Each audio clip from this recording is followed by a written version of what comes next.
আসসালামু আলাইকুম রহমতুল্লাহ বরকাতু। তো 25 নং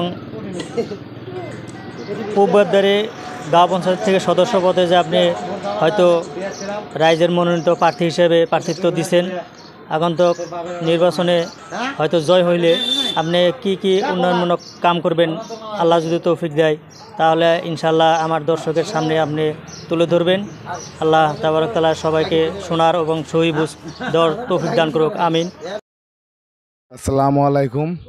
কুরিহাবাসী রাইস, আজকে আমি কুরিহাবাসী রাইসের ঘরে ঘরে গিয়েছিলাম। সবের ঘরে ঘরে আমি তার আশীর্বাদ নিলাম। সবে আমার কুরিহাবাসী রাইস খুব আনন্দিত করেছে। এবার যেটা আমাদের পঞ্চায়েত নির্বাচন আসলো 7 তারিখে, এই পঞ্চায়েত নির্বাচনে ইনশাল্লাহ আমাদের জয় হবে বলে আমি আশা করলাম। তো রাইজও আমাকে বহুত সহারি দিছে, বহুত আশীর্বাদ করছে যে আজকাল যেটা আমি খুব খুশি আর কি। এমন কোনো রাইজ নাই, এমন কোনো আমাদের 5 নম্বর ওয়ার্ডে কোনো মানুষ নাই যে আমি তাদের বাড়িতে যাই নাই বা তারা আমার জন্য কোনো দোয়া করে নাই। সবে আমার জন্য দোয়া রাখছে যে ইনশাল্লাহ এবার তুমি জিতবা বা ইনশাল্লাহ এবার তোমার জিতামো। এরকমভাবে আমার রাইজে, আমার 5 নম্বর ওয়ার্ডবাসী রাইজ আমাদের জন্যে বহুত দোয়া করতেছে। আরও ধরেন আমাদের এই কুরিহাবাসী রাইজকে আমি একটা কথাই বলতে চাই যে আজকে আমি দেখলাম যে আমাদের ঘরে ঘরে গেলাম, ঘরে ঘরে যাওয়ার পরে দেখি কত বাড়িতে ভালো একটা ঘর নাই, ভালো একটা থাকার জন্য ব্যবস্থা নাই। কিন্তু এবার আমাদের কুরিহাবাসী রাইজকে আমি একটা কথাই বলতে চাই যে আপনারা এই আগামী এই পঞ্চায়েতের পরে, নির্বাচনের পরে একটা জিওটেক হবে। সবাই জানি জিওটেকটা বাড়ি বাড়ি সবাই করেন, যে সরকারের থেকে আপনাদেরকে সুবিধা দিবে বা ঘর দিবে, এটার জন্য জিওটেক আইছে, কিন্তু সবাই জিওটেক করবেন। আরও আমাদের যেটা মা বোনরা যেটা অরুণোদয় আসনিটা পায়, তাদের কত অরুণোদয় আসনি কাইটা গেছে, তারাও জানি যোগাযোগ করে পঞ্চায়েতের সঙ্গে। তা কোনো অরুণোদয় পায় নাই। গরিব মানুষ বহুত আছে, বিকলাঙ্গ মানুষ আছে, তারপরে একদম নিরীহ গরিব মানুষ আছে, বৃদ্ধা মানুষ আছে আমাদের 5 নম্বর ওয়ার্ডে।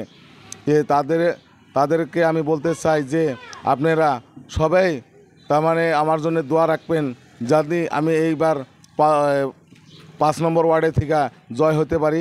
জয় হওয়ার পরে পরে আমি আপনাদের জন্য বহু চিন্তা ভাবনা করবো, যে আপনাদের অরুণোদয়ের জন্য বহু চিন্তা ভাবনা করবো বা অরুণোদয় জানি আপনাদের হয়।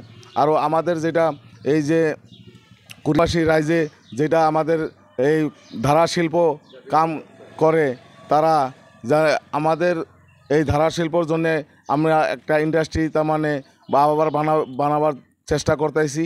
তে আমার বাবা একবার বানিয়ে থুয়ে গেছিল, কিন্তু সেটা ভালো হয় নাই, বা সেটা মেশিন সব আছে আমাদের সেই ইন্ডাস্ট্রিতে। কিন্তু এবার যদি আমি জিততে পারি তাহলে আবারও আমি সেই ইন্ডাস্ট্রিটা খোলার জন্যে আমি বহুত আগবাড়ামু।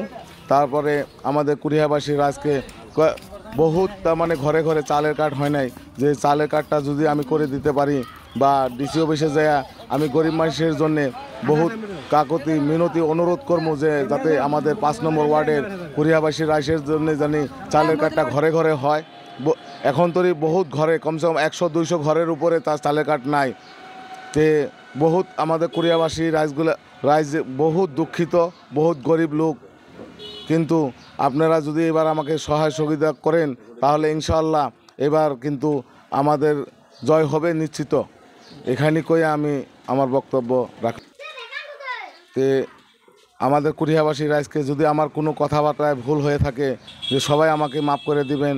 আর অঞ্চলবাসী রাইজকেও আমি বলতেছি, যদি আমার কোনো কথায় আমার যদি ভুল হয়ে থাকে, বা আমাকে সবাই চাচা, মা, খালা, ফুবু যাদের আমি কোনো মনে আঘাত দিয়ে কথা বলছি বা কোনো দুঃখ দিয়ে কথা বলছি, তারা আমাকে এই আজকের দিনে মাফ করে দিবেন। এইটা কইয়ে আমার ক্ষুদ্র বক্তব্য রাখছি। খুদা হাফিজ।